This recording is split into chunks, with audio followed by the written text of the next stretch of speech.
Novel ਗੋਲੀ ਚੱਲਦੀ ਗਈ ਅਥਵਾ ਬੱਬਰਾਂ ਦੀ ਵਿੱਥਿਆ ਭਾਗ 18। ਜਿਵੇਂ ਕੁਦਰਤ ਦਾ ਅਸੂਲ ਹੈ ਕਿ ਸਮੁੰਦਰ ਵਿੱਚ ਤੂਫਾਨ ਦੇ ਆਉਣ ਤੋਂ ਕੋਈ 3 ਘੰਟੇ ਪਹਿਲਾਂ ਸਮੁੰਦਰ ਬਿਲਕੁਲ ਸ਼ਾਂਤ ਹੋ ਜਾਂਦਾ ਹੈ। ਕੋਈ ਵੱਡੀ ਛੱਲ ਨਹੀਂ ਉੱਠਦੀ। ਹਨੇਰੀ ਜਾਂ ਝੱਖੜ ਨੇ ਆਉਣਾ ਹੋਵੇ ਤਾਂ ਹਵਾ ਰੁਕ ਜਾਂਦੀ ਹੈ ਤੇ ਘੁੱਟ ਹੋ ਜਾਂਦਾ ਹੈ। ਸਿਆਣੇ ਉਸ ਸ਼ਾਂਤੀ ਜਾਂ ਘੁੱਟ ਤੋਂ ਖਿਆਲ ਕਰ ਲੈਂਦੇ ਹਨ ਕਿ ਜ਼ਰੂਰ ਕੋਈ ਵੱਡੀ ਹਨੇਰੀ ਜਾਂ ਅਸ਼ਾਂਤੀ ਆਏਗੀ, ਪਰ ਮੂਰਖ ਨਹੀਂ ਸਮਝਦੇ। ਠੀਕ ਤਿਵੇਂ ਸ਼ਾਮੇ ਅਮਲੀ ਦੇ ਕਬਜ਼ੇ ਆ ਜਾਣ 'ਤੇ ਮੰਗੋ ਦਾ ਦਿਲ ਦਿਮਾਗ ਸ਼ਾਂਤ ਹੋ ਗਿਆ। ਪ੍ਰਤੀਤ ਹੋਇਆ ਬਿਲਕੁਲ ਠੰਡਾ ਤੇ ਜੰਮਿਆ ਹੋਇਆ ਬਰਫ਼ ਵਾਂਗ। ਡਾਕੂਆਂ ਪਾਸੋਂ ਰੋਈ ਤੇ ਤਰਲੇ ਕੀਤੇ ਕਿ ਉਸਨੂੰ ਛੱਡ ਦਿੱਤਾ ਜਾਏ। ਸਭ ਤੋਂ ਵੱਡਾ ਦੁੱਖ ਉਸਨੂੰ ਨਿਹਾਲੋ ਦਾ ਸੀ, ਪਰ ਜਿਉਂ ਹੀ ਉਸਨੂੰ ਰਾਤ ਦੇ ਹਨੇਰੇ ਵਿੱਚ ਇੱਕ ਖੂਹ 'ਤੇ ਲਿਜਾ ਕੇ ਸ਼ਾਮੇ ਅਮਲੀ ਦੇ ਹਵਾਲੇ ਕੀਤਾ, ਉਸਨੇ ਸ਼ਾਮੇ ਦੀ ਬਦਸੂਰਤ ਸ਼ਕਲ ਦੇਖੀ ਤਾਂ ਇੱਕਦਮ ਚੁੱਪ ਹੋ ਗਈ। ਜਿਵੇਂ ਉਸਦੇ ਜੋਸ਼ ਲਹੂ ਦੇ ਉਬਾਲੇ ਨੂੰ ਸਮਝ ਲੈ ਕੇ ਜਾਦੂ ਸ਼ਕਤੀ ਨੇ ਕੀਲ ਲਿਆ ਸੀ। ਲੈ ਪਈ ਅਮਲੀਆ, ਅਸਾਂ ਤੇਰੀ ਗੱਲ ਪੂਰੀ ਕਰ ਦਿੱਤੀ, ਹੁਣ ਤੂੰ ਜਾਣ ਤੇ ਇਹ ਜਾਣੇ।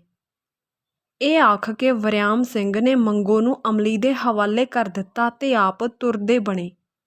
ਮੰਗੋ ਹੈਰਾਨੀ ਨਾਲ ਦੋਹਾਂ ਨੂੰ ਦੇਖਦੀ ਹੋਈ ਚੁੱਪ ਖਲੋਤੀ ਰਹੀ। ਉਹਦੀਆਂ ਅੱਖਾਂ ਵਿੱਚ ਅੱਥਰੂ ਸੁੱਕ ਗਏ, ਬੁੱਲ੍ਹ ਖੁਸ਼ਕੀ ਨਾਲ ਮੀਟੇ ਰਹੇ। ਦਿਲੋਂ ਉੱਠ ਕੇ ਗਰਮ ਜਿਹੀ ਹਵਾ ਉਸਦੇ ਦਿਮਾਗ ਨੂੰ ਚੜ੍ਹ ਗਈ। ਵਰਿਆਮ ਸਿੰਘ ਚਲਿਆ ਗਿਆ। ਉਸਦੇ ਸਾਥੀ ਉਸਦੇ ਨਾਲ ਚਲੇ ਗਏ। ਨਿਹਾਲੋ ਨੂੰ ਨਾਲ ਲੈ ਗਏ। ਖੂਹ 'ਤੇ ਰਹਿ ਗਏ ਸਿਰਫ ਸ਼ਾਮਾ ਅਮਲੀ, ਉਸਦਾ ਰਿਸ਼ਤੇਦਾਰ ਦਿਆਲਾ, ਅੱਧਖੜ ਉਮਰ ਦਾ ਹੰਢਿਆ ਹੋਇਆ ਵੈਲੀ ਚੋਰ, ਅਤੇ ਮੰਗੋ ਜਾਂ ਰਾਤ ਦੇ ਜਾਦੂ ਕੀਲੇ ਰੁੱਖ ਤੇ ਬੁੱਢਾ ਬੋਹੜ ਜਿਸ ਦੇ ਹੇਠ ਘੁੱਪ ਹਨੇਰਾ ਸੀ, ਜਿਸ ਦੀਆਂ ਖੋੜਾਂ ਤੇ ਟਾਹਣੀਆਂ ਵਿੱਚ ਪੰਛੀ ਲੁਕੇ ਬੈਠੇ ਸਨ। ਹਨੇਰਾ ਹੀ ਹਨੇਰਾ, ਚੌਗਿਰਦੇ ਮੌਤ ਵਰਗੀ ਚੁੱਪ। ਆਓ ਕੋਠੇ ਵਿੱਚ ਬੈਠੋ, ਮੰਜੇ ਹਨ, ਦਿਆਲੇ ਨੇ ਸ਼ਾਮੇ ਅਮਲੀ ਨੂੰ ਆਖਿਆ, ਤੇ ਨਾਲ ਹੀ ਉਸਨੇ ਡਾਂਗ ਨਾਲ ਛਵੀ ਨੂੰ ਛਣਕਾਇਆ, ਸ਼ਾਇਦ ਮੰਗੋ ਨੂੰ ਜਤਾਉਣ ਲਈ ਕਿ ਜੇ ਉਰਾਂ ਪਰਾਂ ਕੀਤਾ ਤਾਂ ਛਵੀ ਨਾਲ ਉਸਦਾ ਕੰਮ ਪੂਰਾ ਕੀਤਾ ਜਾਣਾ ਸੀ। ਚੱਲ, ਸ਼ਾਮੇ ਨੇ ਮੰਗੋ ਨੂੰ ਆਖਿਆ। ਉਹ ਚੁੱਪ-ਚਾਪ ਤੁਰ ਪਈ ਸੀ। ਸਾਰੇ ਕੋਠੇ ਵਿੱਚ ਚਲੇ ਗਏ। ਖੁੱਲ੍ਹਾ ਤੇ ਨੀਵਾਂ ਕੋਠਾ ਸੀ। ਦਿਆਲੇ ਨੇ ਦੀਵਾ ਜਗਾਇਆ। ਦੀਵਾ ਤੇ ਡੱਬੀ ਉੱਥੇ ਹੀ ਪਏ ਰਹਿੰਦੇ ਸਨ, ਕਿਉਂਕਿ ਦਿਆਲਾ ਬਹੁਤਾ ਖੂਹ 'ਤੇ ਹੀ ਪਿਆ ਰਹਿੰਦਾ ਸੀ। ਕੋਠਾ ਕੀ ਸੀ, ਜਿਸ ਵਿੱਚ ਡੰਗਰ ਬੰਨ੍ਹ ਕੇ ਤੂੜੀ ਪੱਠਾ ਰੱਖ ਕੇ ਵੀ 3-4 ਮੰਜੀਆਂ ਡੱਠ ਜਾਂਦੀਆਂ ਸਨ। ਵਿੰਗੀਆਂ ਟੇਢੀਆਂ ਬੇਰੀਆਂ, ਕਿੱਕਰਾਂ ਦੀਆਂ ਲੱਕੜੀਆਂ ਕੰਧਾਂ ਉੱਪਰ ਰੱਖ ਕੇ ਕਾਨਿਆਂ ਉੱਪਰ ਮਿੱਟੀ ਪਾਈ ਹੋਈ ਸੀ। ਛੱਤ ਧੁਆਂਖੀ ਹੋਈ ਸੀ, ਕਿਉਂਕਿ ਦਿਆਲਾ ਚਾਹ ਅੰਦਰ ਰੱਖੇ ਇੱਟਾਂ ਦੇ ਚੁੱਲ੍ਹੇ ਤੇ ਕਾਲੀ ਤੇ ਕੰਡੇ ਟੁੱਟੇ ਵਾਲੀ ਪਿੱਤਲ ਦੀ ਪਤੀਲੀ ਵਿੱਚ ਬਣਾਇਆ ਕਰਦਾ ਸੀ।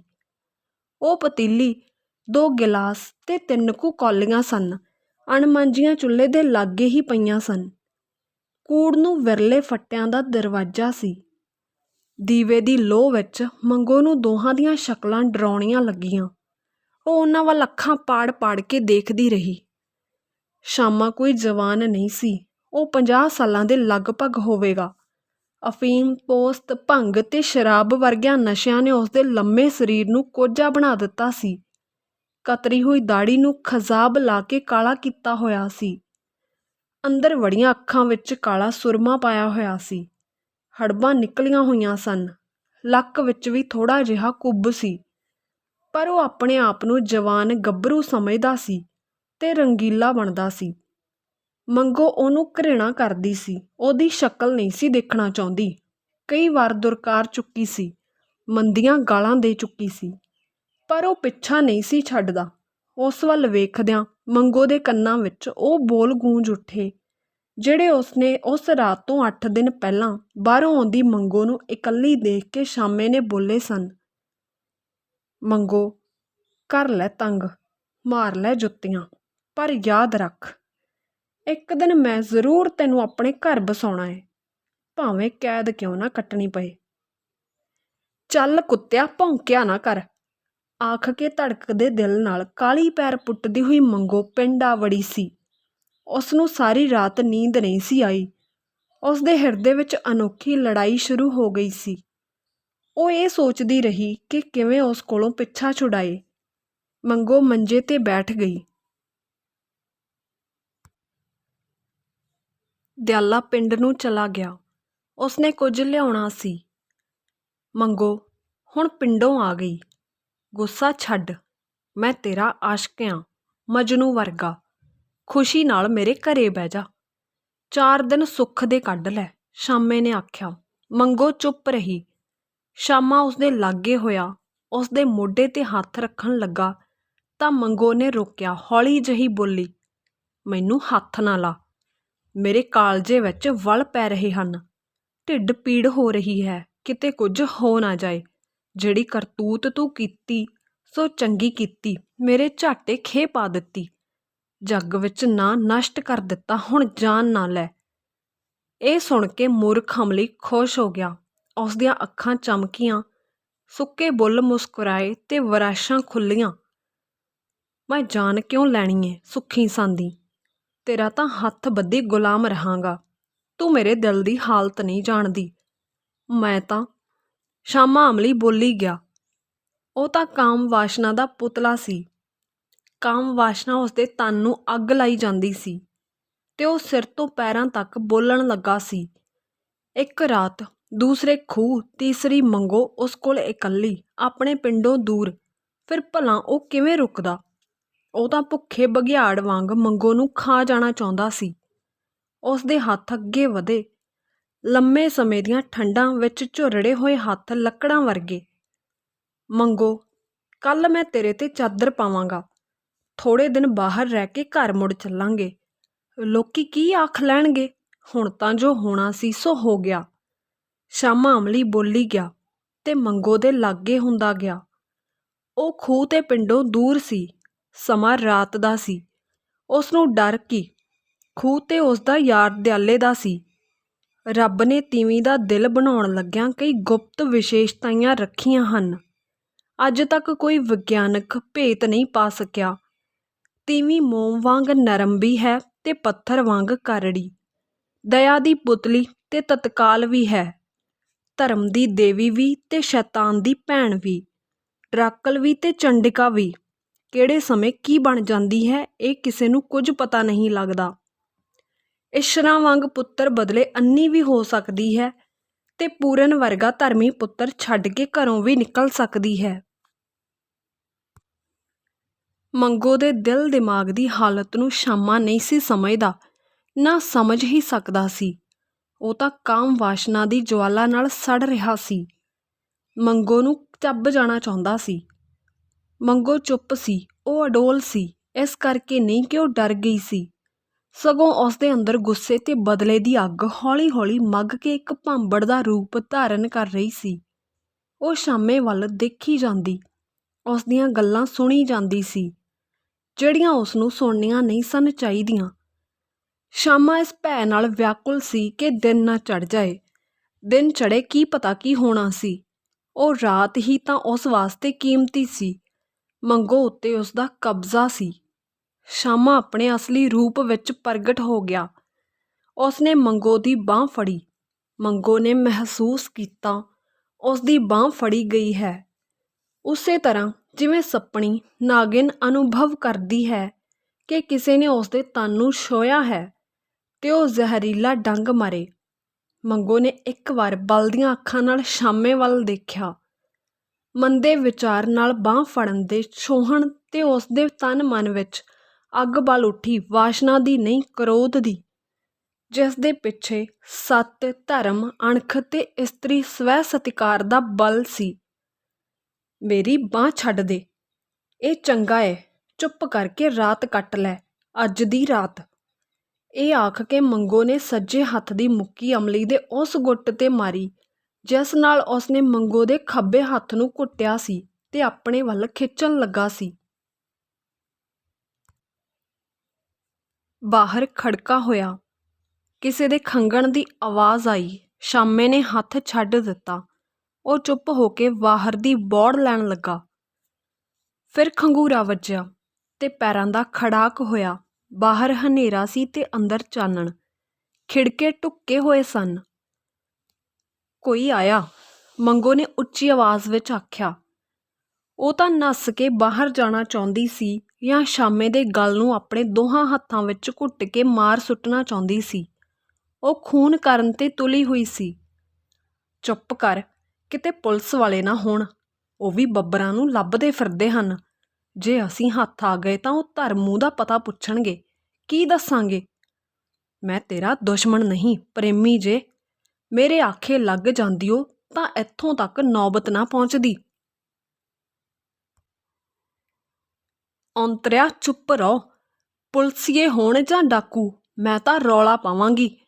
ਮੰਗੋ ਉੱਚੀ ਬੋਲੀ। ਬਾਹਰੋਂ ਆਵਾਜ਼ ਆਈ, ਦੀਵਾ ਜਗਦਾ ਏ, ਅੰਦਰ ਗੱਲਾਂ ਵੀ ਹੁੰਦੀਆਂ ਹਨ।